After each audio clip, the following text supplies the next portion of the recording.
Hey Vault Hunters, JV here, and today I'm sharing my guide for Proving Grounds. Be sure and subscribe and hit the bell for more Borderlands 3 videos just like this. After you've hit level 50 on True Vault Hunter mode, it may seem like all you have to do now is farm bosses, roll another character, hunt for all those legendaries. While all of that is really fun to do, there's still another part of the endgame that you can experience called Proving Grounds. It's totally worth your time to check out, and Gearbox is going to add more of these to the game as part of their expanding endgame experience. So here's everything you need to know.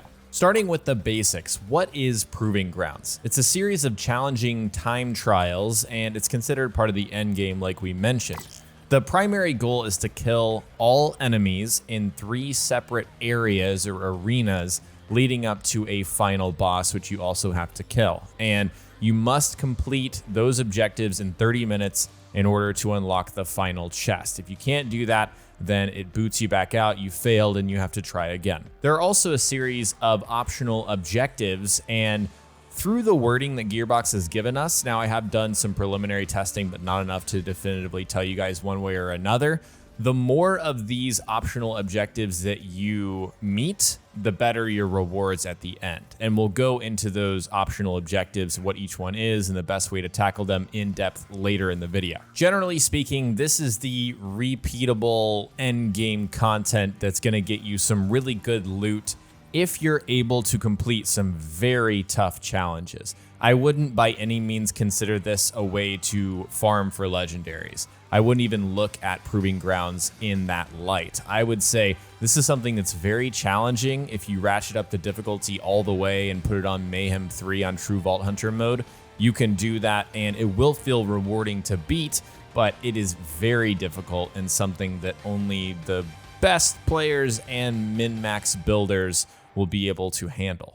First, you'll need to unlock the Proving Grounds in order to run these challenge time trials. And unlike Mayhem, the game never really shows you how to unlock these. You just have to find them for yourself. If you've explored everything, you probably already know where these are. But if not, this is how you get it done. So first off, you have to unlock access to areas of the game by playing the story. Another way to say this is beat the story. All locations will be unlocked by the end of the story. Then you'll be able to do these, back to back, no problem. It's worth noting that you can skip all of what I'm about to show you and just go to the matchmaking tab in the social menu and matchmake for Proving Grounds. The only thing is you can't choose which arena, which trial you're gonna do. So it's up to you guys, personal preference on whether you want to unlock these or just do it the easy way. So what we're about to do is go through each individual trial, each Proving Ground, show you guys how to unlock it, where to go, and then a brief overview of what you're going to encounter. The first trial you can unlock is Trial of Discipline. This can be unlocked once you visit the Meridian Outskirts region on Promethea. And this is right next to the drop pod, believe it or not. It's hidden off to the left, so you're gonna go down to the drop pod and then hang a left around the corner and you'll find this little marker, and it will be labeled by a exclamation point just like any other quest in the game. But what this is gonna do once you accept the Trial of Discipline quest is send you back up to Sanctuary. It feels weird, but this happens on every single trial. So once you're there, you're gonna navigate to the new location that it asks you to go to, and that is where the Iridian Proving Grounds, trial will take place and how you will continue to complete the quest. So you're gonna have to go back down into the drop pod and then fast travel down to the location, and that's where you will complete the Trial of Discipline. This is all Maliwan. Every single enemy is Maliwan, so that includes commandos, Nogs, hounds, ballista, heavyweights, and then those sphere ball things, similar to Respawn. No matter what difficulty you're on, most of these enemies are going to have shields. So you're definitely gonna ring, shock items and abilities in order to crush through this specific trial, and then maybe some incendiary because you still gotta go through flesh to down these guys. And then you will need some corrosive because of the Nogs, and all of those spheres are armor-based enemies, so you're gonna need that too. The final boss here is Arbalest of Discipline, and he has 2 full bars of armor, so you're gonna have to beat him twice, technically, in order to officially beat this boss. But Guys, this guy is a pushover. If you have a really good corrosive weapon, especially a legendary at level 50, it doesn't matter which level of Mayhem you're attempting this at, you're gonna crush this guy easily. Which brings me to the conclusion that this is one of the easiest trials out there. You're gonna get your personal best with this, and it's probably gonna be the easiest to get your quickest run to get all of the optional objectives. Things you have to watch out for are the Nogs. They can be kind of annoying, but all of the ballista and the spheres and kind of the robotic enemies just get crushed as long as you have that good corrosive weapon. So make sure you're bringing one to this trial. The second one is Trial of Instinct, and this one is unlocked right when you get to Floodmoor Basin on Eden 6. So you can go to this location and unlock the trial immediately. And for this one, I fast traveled to Naughty Peak, which is where Wainwright and Hammerlock hang out, in Eden 6, and then just kind of jumped off the backside of this and down up to this hill. And then that's where you're going to find the Trial of Instinct quest, which again is going to send you back to Sanctuary and to the trial location where you can do this one. And what you're gonna face here is all of the Eden 6 wildlife that you encounter on the planet. So that's gonna be all variants of jabbers, grogs, and tyrants. So these can be a little bit tricky, so you have to pay attention to what you're bringing. Obviously bring incendiary weapons and abilities because there's a lot of flesh going around, and then corrosive, especially for the Cerotops. These guys can crush you you do not focus them down, especially when a lot of them spawn together. So make sure and bring those. The final boss here is the Tyrant of Instinct, which is the dinosaur type of creature, and it has flesh. So obviously you want to maximize your incendiary abilities, grenades, really anything that you have in your arsenal in order to bring as much incendiary damage on this thing as possible. You're gonna have to beat it several times in order to down it for good. So keep that in mind when you're running this. Next is Trial of Fervor, which is also on Eden 6, but it's in Jacob's estate. So once you've gotten to that portion of the story, you can go and grab this one. This one's kind of hidden and off to the side. You'll see where I travel from the fast travel point. And I thought that I might have to go up and around to grab this one, but you can actually do some parkour on these rocks here to get up to the proper location, accept that quest, and then you're good to go. You can just immediately get out of there. I was about to die here, but I was able to scoot out back to Sanctuary and then down to the new destination. This is probably my least favorite because it's COV, and you'll see why. All of the enemies include variants of maniacs, tinks, goons, Goliaths, militants, zealots, and the worst part is anointed. These guys are going to slow you down so much because they're so powerful, and some of them are even more irritating than others. For example, the ones that become immune are really tough. So watch out for that, especially if you're trying to, hit a certain time trial objective. So you're gonna need every single type of item in your arsenal. Shock, incendiary, corrosive. If you have some kind of buff like Zane does with cryo, I would try and use that as well. Just bring your best stuff because this is really tough. Outside of the anointed, watch out for the badass tanks. These guys will have every single type of resistance. So they're gonna have a layer of shield armor and their flesh to get through. And you have to focus those guys down or they will make soup out of you. The final boss is called Hag of Fervor. It's the Hag, variant of a COV enemy. So you're gonna deal with armor first and then flesh. So once again, just like the Discipline trial, make sure you're bringing a really strong corrosive weapon to bust through that armor and then burn them down with incendiary on flesh.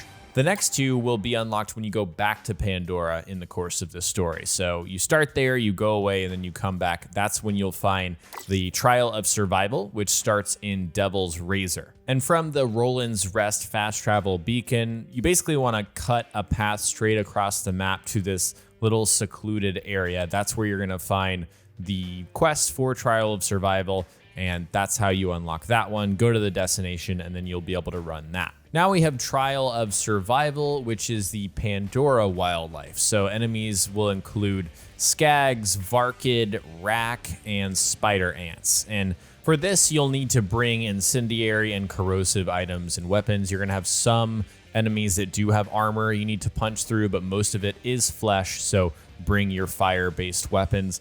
Also, special shout out, watch out for the Varkid. If you don't destroy those pods that allow that enemy to evolve and get stronger, you're gonna regret it. So really focus on those. Make sure you don't have a ridiculous badass Varkid coming after you. That'll be the main concern there. And then bring something long range for the Rack. Sometimes it's annoying to kill Rack, just like it has always been since the original Borderlands. So keep that in mind. The final boss is the Skag of Survival, and it's just a flesh-based enemy, but you'll need to beat it several times. So bring your incendiary items, just nuke this thing as much as you can. Don't forget to use your grenades, because if you've maxed out your grenade count and how many you can carry like I have, then you want to use them as frequently as possible. Trial of Cunning is also on Pandora in the Splinterlands location. And to get to this one, I fast traveled to the Chop Shop Beacon. And then from there, it's just a short drive over to this small kind of off the beaten path area, similar to the last one. That's where you're going to grab this location, go back to Sanctuary, and then travel to the new destination for that trial. And this is COV just like Fervor was. Enemies include all variants of Maniacs, Tinks, Goons, Goliaths, Militant, Zealots, and of course, Anointed. Remember, that's something you're gonna have to deal with. So bring everything in your arsenal: shock, incendiary, and corrosive items and abilities. Really lean on those class items that specialize in what you do in order to burn these enemies as quickly as possible. The final boss is the Tink of Cunning, which is surprisingly easy to take down. This is why it's my second least favorite. It's because this thing goes down super easily. It's only flesh. So just burn through this guy, aim for the head, you know what to do. The final Proving Grounds trial to unlock is Supremacy, and this is unlocked via Desolation's Edge on Necrotafeo. So I would fast travel to where you first meet Typhon de Leon, and then run through that invisible barrier thing, grab a vehicle, and just cross the big area where the floating cube is until you get to this stair part, and then just head back. That's where you're going to find the quest to unlock Trial of Supremacy. For the final Proving Ground, Trial of Supremacy, you're going to face Maliwan and Guardian enemies. So that's going to be a mix of Commandos, Nogs, Hounds, Ballista, and Heavyweights. And then on the Guardian side, you're going to see Wraiths, Sarah, and Spectres. And I don't know about you guys, but Guardians have always been a pushover since the beginning. So as long as you're using shock and then the occasional corrosive items on those guys, you're going to burn through them. But Maliwan is also pretty easy to deal with. Lean on your shock and corrosive stuff, and then incendiary if you need to take down a more bulky enemy that has a lot of flesh health. The final boss is Sarah of Supremacy, which only has a shield. And I have a ridiculous legendary weapon that just crushes through shields. So just like the Arbalest of Discipline, I was able to kill Sarah of Supremacy really easily. That's why I think this is one of the easiest Proving Grounds to do. Now let's talk about those optional objectives that are always on the right side of the screen when you're running each of the trials in Proving Grounds. So first off, you have Kill the Fallen Guardian. And this guy is a Guardian, obviously. He only has shields, and he's always running around in one of the 3 arena areas that you're killing enemies in. He's always a pushover. He's always a piece of cake. It always takes 2 seconds. So I would almost always try to do this unless you are really going for the 25 minutes left objective there. He also drops a lot of cash. So if you're on a higher level of Mayhem and you're running like a cash bonus modifier artifact or something like that, then definitely consider that as well. Next is to finish the trial without dying. So keep in mind, this doesn't count fight for your life. That's not a death. That's just you going down and getting yourself back up. Or if you're running this with friends, them getting you back up. So the only scenario that you lose this is if you die and then respawn at a new use station. The next 2 optional objectives are to finish with 25 minutes left and finish with 20 minutes left. So it's asking you to do this entire thing, all 3 arenas and the boss, in 5 minutes, and then to do it in 10 minutes. So the idea here is the more of these you complete, the better the rewards. I haven't been able to do enough testing myself in order to verify, like, is the 25 minutes left, optional objective more valuable than the 20 minutes left, or more valuable than the Fallen Guardian? Because I can tell you for sure that finishing in only 5 minutes flat is pretty tough. Like, no matter what difficulty you're on, you're racing. You're trying to be as efficient as possible and get through enemies as quickly as you can. But as of now, I can't definitively say that finishing with 25 minutes left and doing that optional objective is more valuable in terms of getting better rewards than killing the Fallen Guardian.